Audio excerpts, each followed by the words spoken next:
Olá, meus queridos alunos e alunas, todos e todas, como estão vocês? Paz e bem. Vamos começar então hoje aqui mais uma aula no nosso canal. Hoje, nossa aula será um pouquinho diferente. Vamos trabalhar com métodos para fazer uma pesquisa acadêmica, um trabalho de pesquisa também válido para nossas escolas no ensino médio.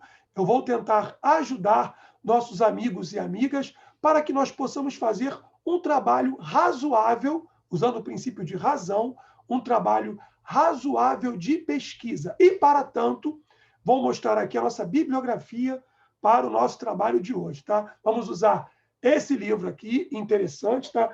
Metodologia da Pesquisa e do Trabalho Científico, do Cláudio Kleina, um pensador lá do sul do Brasil, de Curitiba. Vou trabalhar também com esse material do professor Antônio Carlos Gil, tá? Pesquisa social, métodos e técnicas para fazer uma pesquisa social.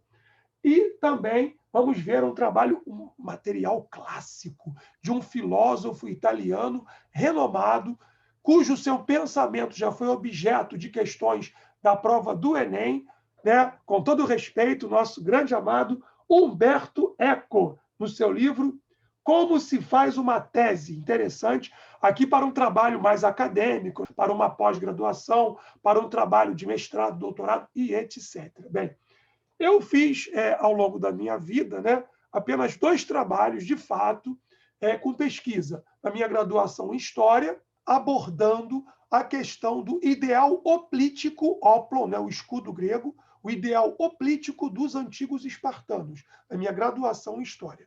Quando eu fiz uma pós-graduação em Filosofia, na Gama Filho, eu fiz um trabalho de final de curso que dizia a respeito a questão da escatologia em Platão, a questão da imortalidade da alma segundo Platão. Então, apertem os cintos e vamos à nossa aula de hoje para trabalharmos método de pesquisa em trabalho científico. Esse trabalho, mais especificamente, eu vou fazer para apresentar também para os meus amigos da Escola Diaconal Santo Efrem.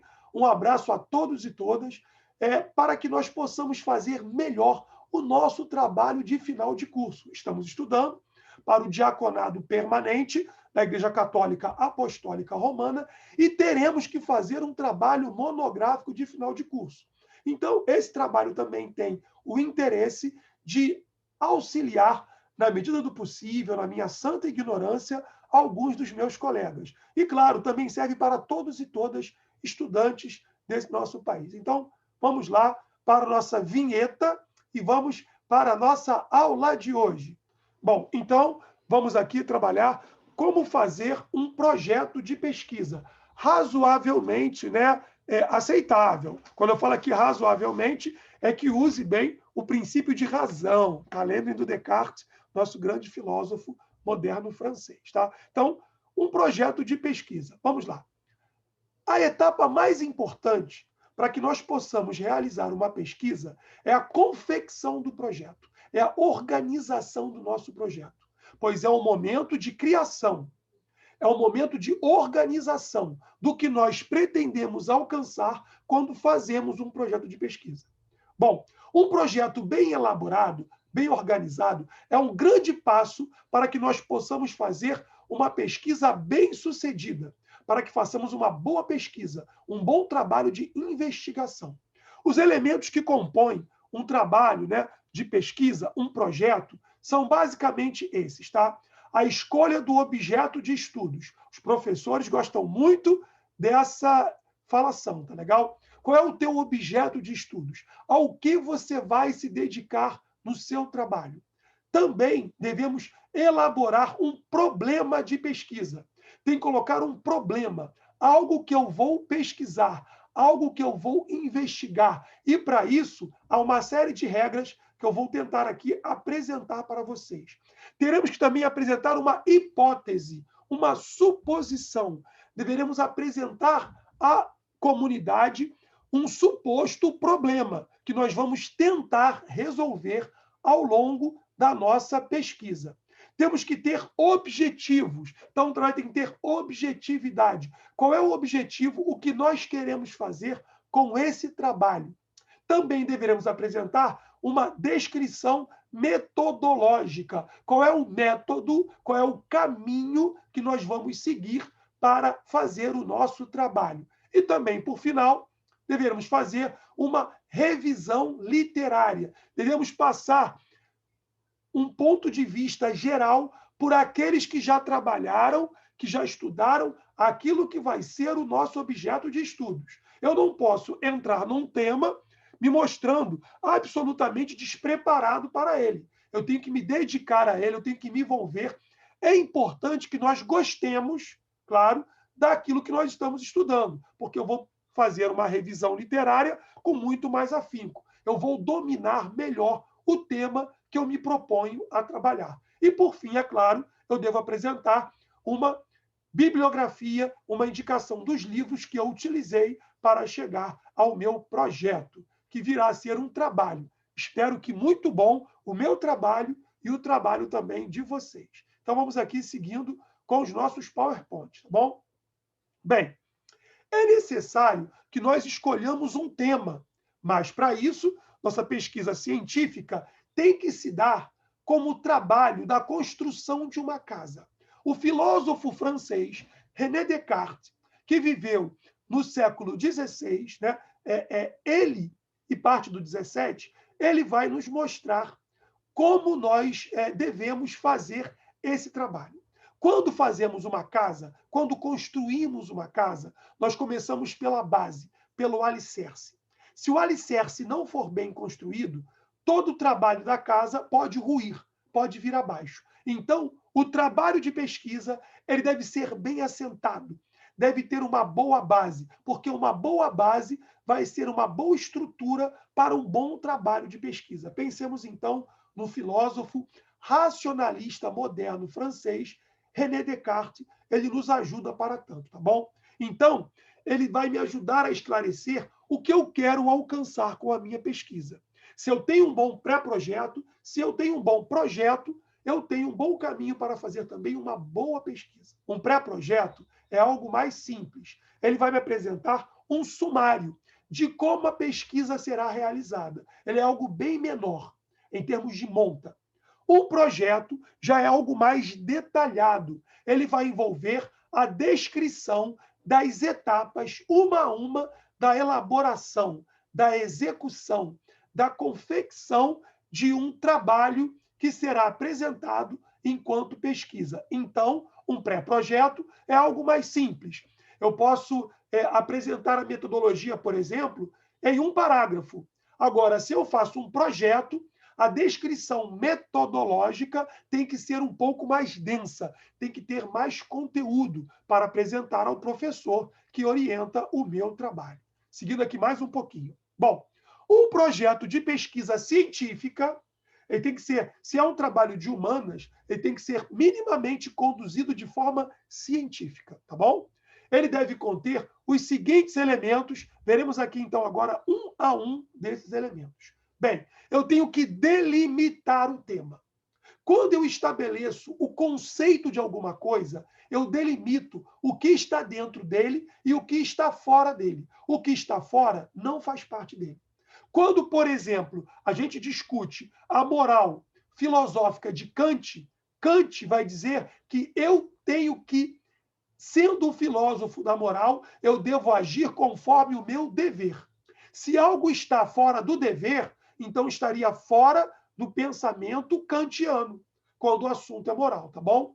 Enquanto alguém da moral kantiana, e a moral kantiana se confunde também com a ética, no canal eu fiz 2 aulas explicando ética e moral. Quem se interessar, pode ir no nosso canal, né, dar um joinha no nosso vídeo, se inscreva no canal e busque tá, essas 2 aulas que eu trabalhei com questões de moral e ética. E ali eu vou aprofundar essas questões kantianas. Então, o que é conceitual, o que está dentro daquele conceito, está delimitado dentro daquilo que diz respeito àquele pensador. O que está fora não diz respeito a ele, tá bom? É outra coisa.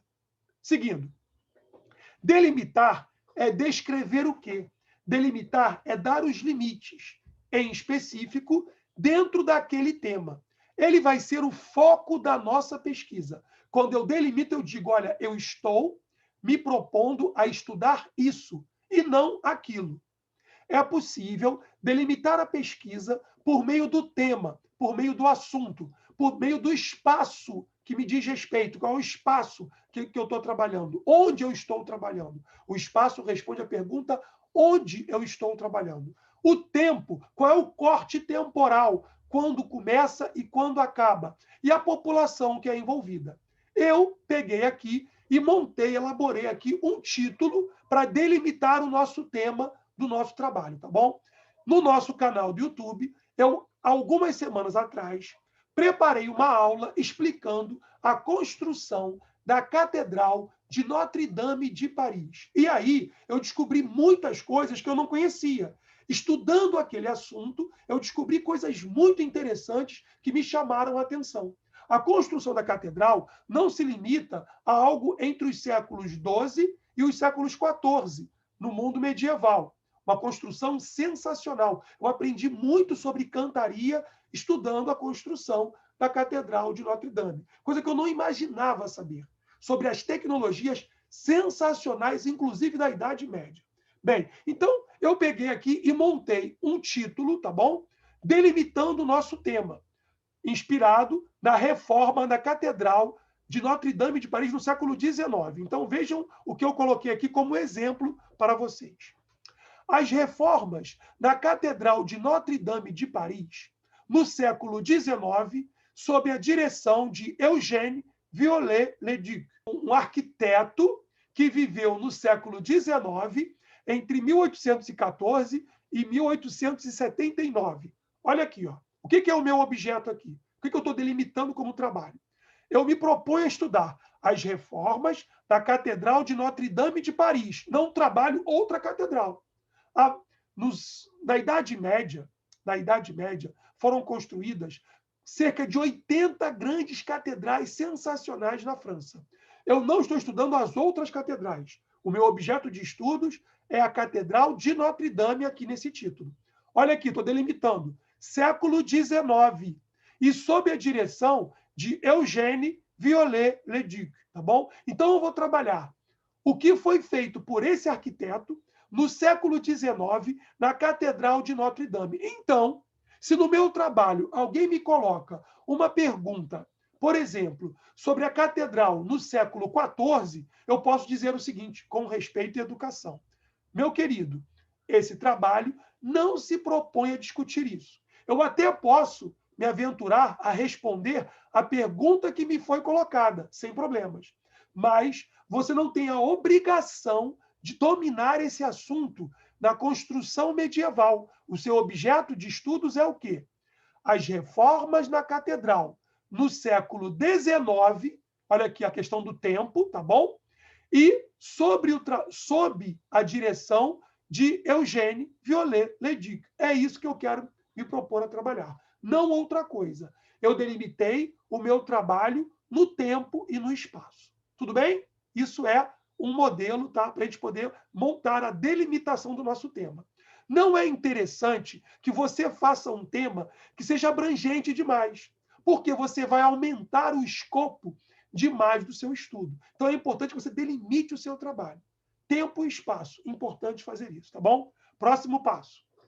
O nosso trabalho tem que ter uma justificativa. Eu tenho que mostrar para o meu orientador, eu tenho que mostrar para o público como o meu trabalho se justifica. Então, eu devo descrever a importância de uma pesquisa, refletindo o porquê da realização. E aí eu vou esclarecer as razões pelas quais esse meu tema foi escolhido. Então, eu vou apresentar as razões pelas quais esse tema foi escolhido. E eu vou agregar valor à minha pesquisa. Então, por exemplo, digamos, né, por que a realização dessa pesquisa? Por que ela é importante? Eu tenho que vender, aspas, o meu peixe para o meu orientador, para a comunidade. É para chamar a atenção da importância, da relevância do meu trabalho. Ele se justifica por isso, isso e aquilo. Bem, a justificativa deverá convencer. Convencer é vencer junto. Então, ela deverá convencer o meu leitor da importância e da relevância da pesquisa que eu estou propondo. E aí eu coloquei aqui uma proposta de justificativa, tá? As reformas da Catedral de Notre Dame foram relevantes para a sua preservação e manutenção, evitando uma possível demolição de um patrimônio importantíssimo da humanidade. No século XIX, se cogitou, se pensou, então se cogitou derrubar a catedral que estava em ruínas. Talvez você saiba que em 1804, Napoleão Bonaparte se casou, né, com Josefine na Catedral de Notre Dame. A catedral estava em ruínas, em muito mau estado de conservação. Ela foi maquiada para que parecesse mais bonita, para que acontecesse o casamento de Napoleão. E naquele momento, no século XIX, se cogitou, se pensou destruir a catedral. Isso não aconteceu. E muito, em parte, por causa das reformas de Leduc e também do sucesso da obra Notre Dame de Paris, de Victor Hugo, uma obra clássica da literatura mundial. Então, mostrar que essas reformas foram importantes, inclusive para salvar a catedral. Isso justificaria o trabalho, tá bom? Mais um passo aqui. Aqui eu botei uma imagem da catedral, mas eu fiz uma videoaula em que eu estudei, me preparei para falar da catedral. Quem tiver interesse, vá buscar no nosso canal essa aula sobre a Catedral de Notre Dame de Paris. É uma aula sobre arte, é uma aula sobre Idade Média e também sobre a história da própria catedral e do que aconteceu, do que ela foi palco ao longo da sua história. Seguindo aqui. Qual é o problema da pesquisa? Eu tenho que ter uma problemática para a minha pesquisa. Toda pesquisa parte de um problema. Algo que ainda não possui uma solução pronta. E a pesquisa vai testar, vai buscar, vai tentar resolver o problema. Uma boa pesquisa científica depende de uma formulação adequada do problema. Eu tenho que saber apresentar um problema para o meu pesquisador e para a comunidade também, tá bom? Pois é ele que define as soluções que deverão ser buscadas. Com um bom problema, eu vou tentar buscar boas soluções. Depois de definir, depois de dar o limite, já vimos isso, o tema, levanta-se uma questão para ser respondida, mediante uma hipótese. Uma hipótese é uma suposição. A gente vai supor um problema que vai tentar ser resolvido, tá bom? Então, levanta-se uma hipótese que será confirmada ou negada por meio de um trabalho de pesquisa. O filósofo grego Platão nos ensina que, quando nós não sabemos bem como chegar a uma resposta objetiva, afirmativa de alguma coisa, nós podemos também tentar responder pela negação, mostrar o que não é, também é um caminho, tá? Em sentido platônico, na filosofia grega clássica. Vamos lá. Não há regras para se criar um problema, mas alguns autores sugerem que ele seja expresso na forma de pergunta. E aí, pensando aqui o tema que eu sugeri para vocês, você vai pensar o seu problema para o seu trabalho. Eu apresentei aqui para vocês alguns problemas que eu estou supondo para um trabalho de pesquisa sobre as reformas da Catedral de Notre Dame. É um problema que eu apresentei aqui, que nem será o meu trabalho de final de curso da Escola Diaconal. Não é o que eu pretendo fazer, pelo menos, tá bom? Então, vamos aqui apresentar um problema com o que nós supusemos aqui, tá? Qual a importância das reformas na Catedral de Notre Dame de Paris no século XIX, dirigidas por Eugène Viollet-le-Duc, para sua manutenção física e de seu legado no imaginário cultural do Ocidente? Qual é a importância dessa reforma para a manutenção dessa grande catedral que eu visitei em 2014, é sensacional, tá? E para também a manutenção física e do seu legado também cultural. Não sei se vocês sabem, mas somente a Catedral de Notre Dame de Paris recebe, durante o ano, mais visitantes do que todo o Brasil. Então, ela é excelentíssimo polo turístico e também de fé, tá bom? É um centro de fé. É um templo. E para o cristianismo católico, é um templo sagrado, sim, tá bom? Bem, o problema de pesquisa não deve ser colocado dessa maneira aqui, tá bom? Não deve ser. As reformas da Catedral de Notre-Dame de Paris no século XIX foram importantes? Isso não é uma boa pergunta, porque eu respondo isso facilmente. Sim, foram importantes. Está resolvido. Então, eu tenho que apresentar um problema que me apresente um estudo, que me desafie. Quando eu coloco aqui, tá? Qual é a importância das reformas da Catedral de Notre-Dame no século XIX, sob a tutela, sob a batuta, né, desse arquiteto, Eugène Viollet-le-Duc, para a manutenção física dela e do seu legado, eu proponho um problema muito mais complexo. Até porque o próprio Viollet-le-Duc, ele é um cara muito controverso. Alguns arquitetos, estudiosos, historiadores amam Le-Duc e outros têm uma certa rejeição a esse pensador, a esse estudioso. Ele é um gênio, um estudioso, conhecia muito bem a arte gótica. A Catedral de Notre-Dame, ela é feita a partir, né? Ela é arte gótica, né? Da Baixa Idade Média, mas o Le-Duc é um homem do século XIX.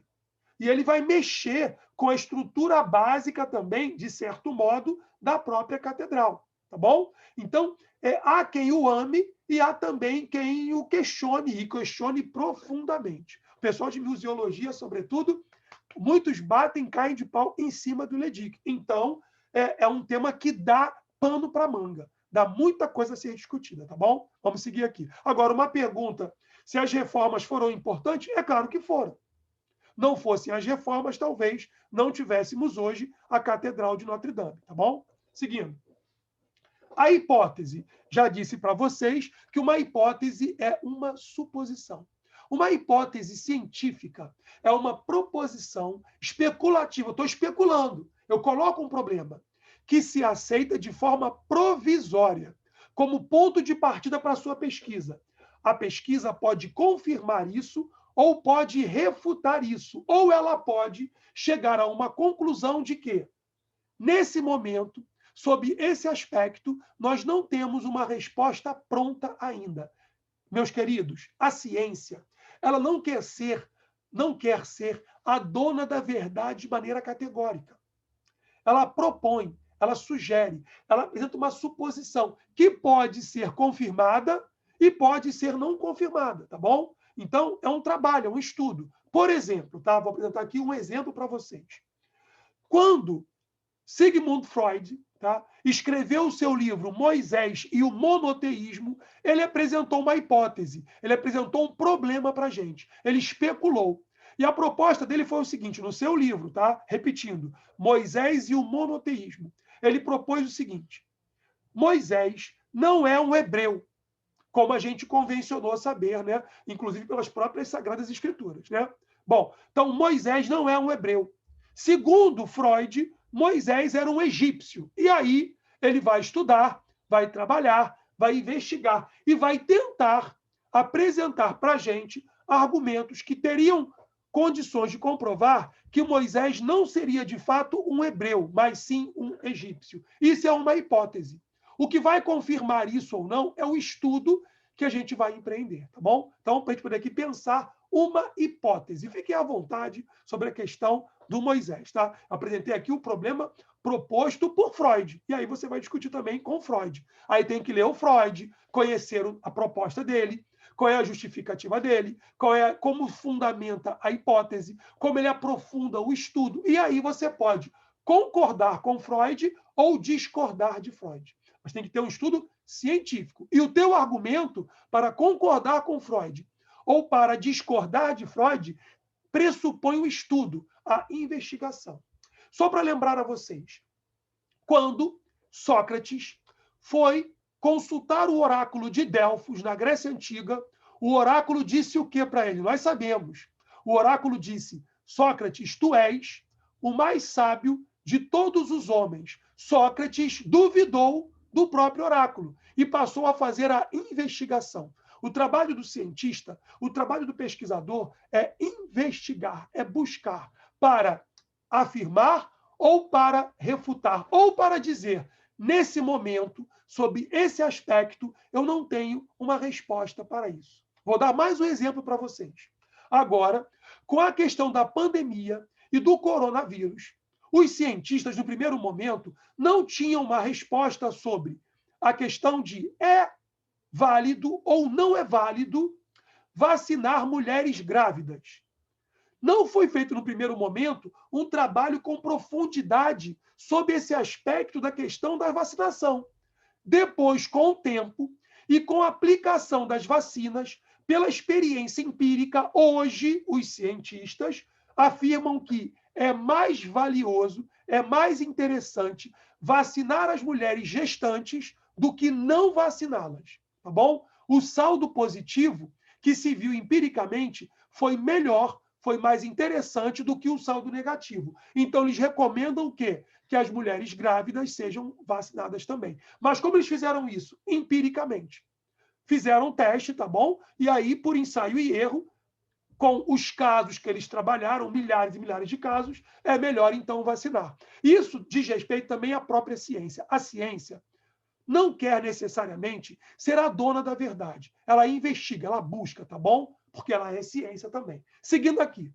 Mesmo assim, uma pesquisa que não apresenta um resultado pronto e categórico, ela é válida. Ela vai dizer, ó, nesse momento, eu não tenho uma resposta categórica, objetiva, para essa questão. Então, sigamos com a investigação, tá bom? Por enquanto, o que eu tenho é isso aqui. Eu não posso simplesmente refutar, mas também não posso afirmar categoricamente. É claro que a gente quer buscar uma resposta mais completa possível, mas não podemos também nos arrogar a querer encerrar o assunto. Quem somos nós também para tanto? Dependendo da pesquisa a ser realizada, a hipótese não é um tema obrigatório. Eu vou tentar apresentar uma hipótese, mas dependendo da dimensão da minha pesquisa, não é necessária uma hipótese, tá? Porém, é fortemente indicado quando o objeto da pesquisa não é muito conhecido e a hipótese, por mostrar o possível resultado esperado, auxilia na compreensão da pesquisa. Eu coloquei aqui o seguinte exemplo para vocês, para compartilhar, tá? Em que sentido as reformas da Catedral de Notre-Dame de Paris, dirigidas por Eugène Viollet-le-Duc, afetaram o estilo gótico original do templo? O templo é gótico.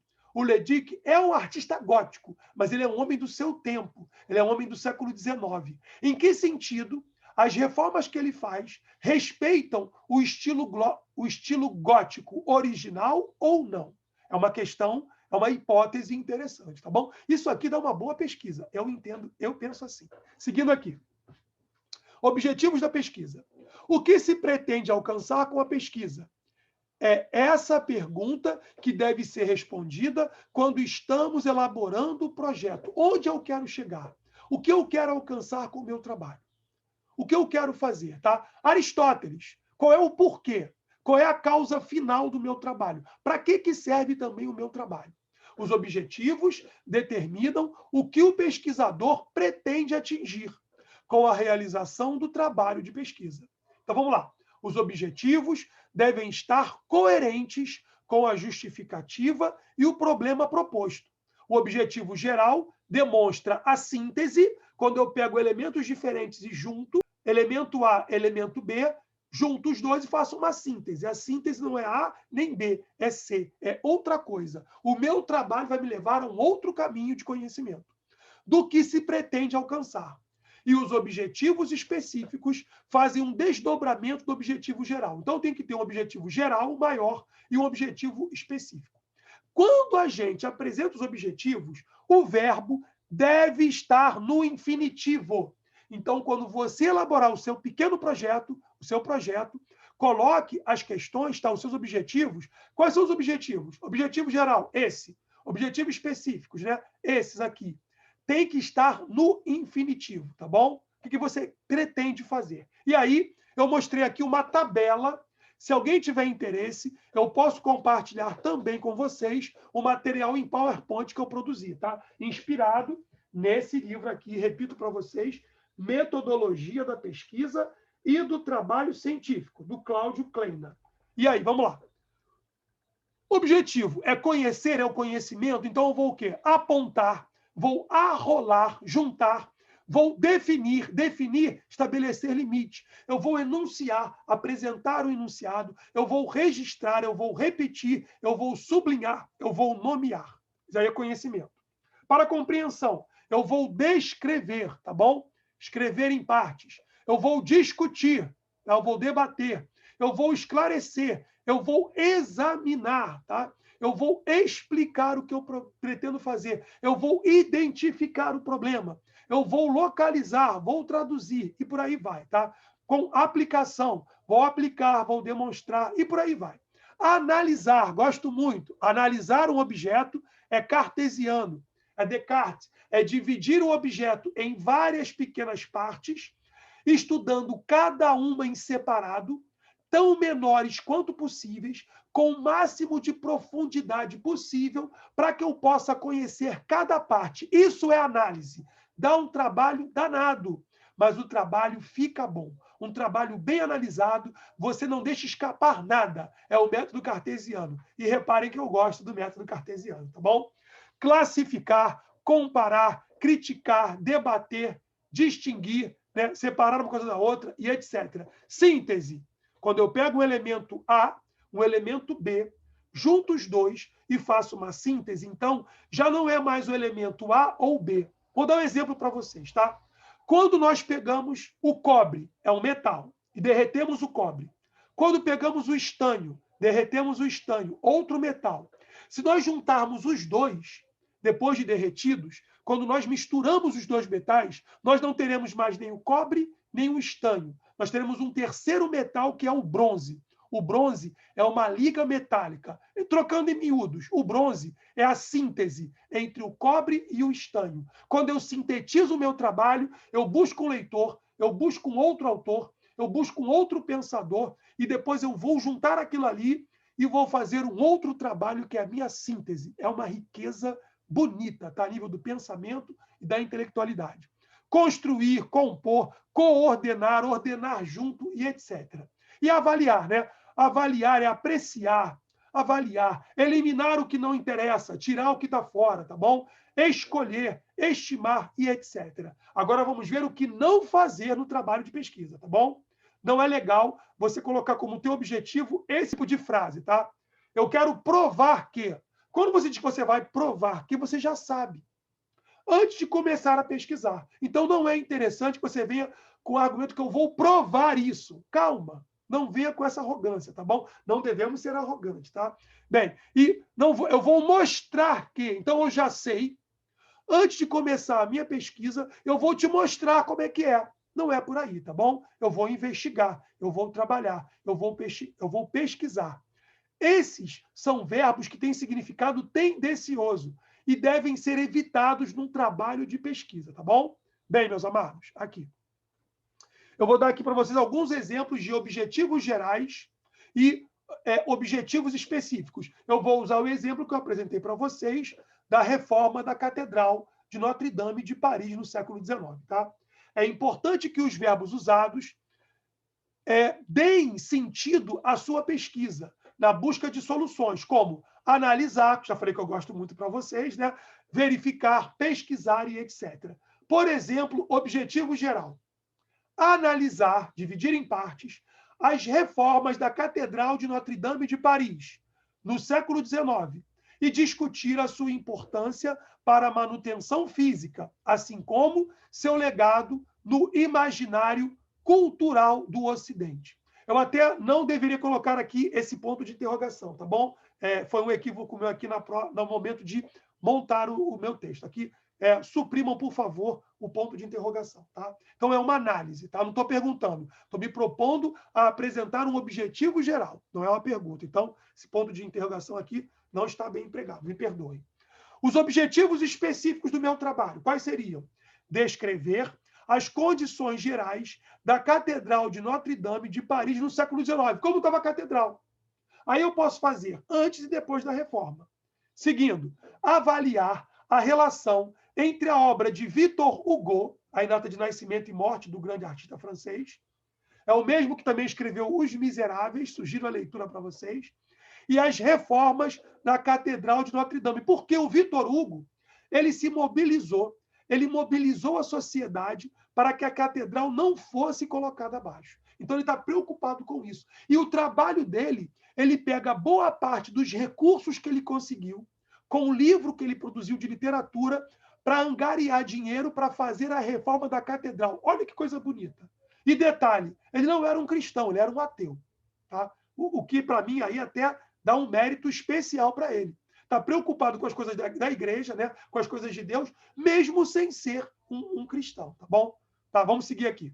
Sendo um cristão, teria mais dever e mais obrigação, né? Agora, registrar o processo de reforma da catedral e seus impactos junto à sociedade parisiense do século XIX. Então, aqui eu vou ver o impacto da reforma naquela sociedade, como mexeu com a França, e até hoje, como também mexe com aquela situação, mexe com os franceses. Tá? No final do trabalho, eu vou ter que fazer uma revisão literária. Eu vou apresentar os livros que eu li, a literatura que eu apresentei, que eu usei. Eu aqui mostrei para vocês os livros que eu usei para produzir essa pequena videoaula. Mostrei aqui, né, o livro do Cláudio Kleiner, mostrei o livro do grande Humberto Eco, mostrei o livro, né, da pesquisa social e alguns textos que eu também li, que eu vou colocar na bibliografia aqui para vocês, da reforma do Eugène Viollet-le-Duc também, tá bom? Então, você vai buscar os autores que você pesquisou. É importante, tá bom, que você faça um estudo. Quanto mais você domina o assunto, mais você fica à vontade para poder falar sobre ele. Quanto menos você domina, menos você vai ficar à vontade para poder defender um trabalho, seja ele qual for. Então, para saber quais autores você deve pesquisar, você deve embasar a sua pesquisa, é bom que você leia artigos, leia teses, dissertações, tá bom? Trabalhos que foram feitos com reconhecimento acadêmico para fundamentar o seu trabalho, para que o seu trabalho fique melhor, mais rico, tá? Para que dê lastro, para que dê substância ao seu trabalho. Então é importante que você indique, olha, isso, aquilo, outro. Reforçar a tua bibliografia, mas é importante que você leia, tá bom? Bem, no final, evite o uso de páginas da internet por si só. Tá? Não é que você não possa usar de forma nenhuma, pode, mas não pode ser a base do seu trabalho a internet. Por quê? Autores desconhecidos ou ainda informações de blogs. Qualquer pessoa pode criar um blog e escrever o que quiser, escrever um montão de besteiras, inclusive. Então, cuidado com isso, tá? Por isso, essas informações não vão ter valor científico, não vão agregar valor ao seu trabalho. Para poder a gente finalizar, é importante que você mostre qual foi a metodologia que você usou, qual foi o caminho que você usou para chegar àquilo ali, tá? Método, em latim, métodos, meu latim não é muito bom, mas em grego, sim, rodos. Então, rodos, caminho, que deu em português rodovia, rodoviária, rodoanel. Então, qual foi o caminho, qual foi a metodologia que você usou para fazer o seu trabalho? Na pesquisa científica, a metodologia deve apresentar de forma detalhada os passos, os caminhos que você usou para produzir o seu trabalho, para produzir o seu conhecimento. A metodologia vai validar os seus resultados. Quando se faz uma pesquisa de campo, é importante você descrever quem você pesquisou, que grupo que você pesquisou, tá bom? Se o teu trabalho é um trabalho de tipo bibliográfico, como eu aqui apresentei para vocês, eu não fui para Paris para fazer, né, nesse caso, o trabalho da Catedral de Notre Dame. Poderia-se fazer isso. Aí seria um trabalho mais também de campo, tá? Aqui é um trabalho bibliográfico. Eu vou pegar os livros e apresentar e montar o meu trabalho. Provavelmente, o nosso trabalho da Escola Diaconal deverá ser um trabalho bibliográfico, mas pode não ser. Você pode fazer uma pesquisa de campo. Aí você vai buscar e mostrar a tua metodologia. Quem você pesquisou, que grupo, qual é a faixa etária, qual é o grau de instrução, tá bom? Você vai delimitar o que te interessa no teu trabalho, onde também você quer chegar. Então, quando a pesquisa é só bibliográfica, basta que você apresente o embasamento com os livros que você usou, que você trabalhou, pesquisou para o teu trabalho. Você pode optar para fazer um capítulo sobre a metodologia. Olha, a minha metodologia foi essa, essa e essa. Trabalho de campo, trabalho empírico, quer dizer, experimentando, testando, um trabalho bibliográfico, como eu pesquisei, analisei os livros tais, tá bom? Aí você vai deixar claro para o teu orientador e para o público como você chegou a essa conclusão.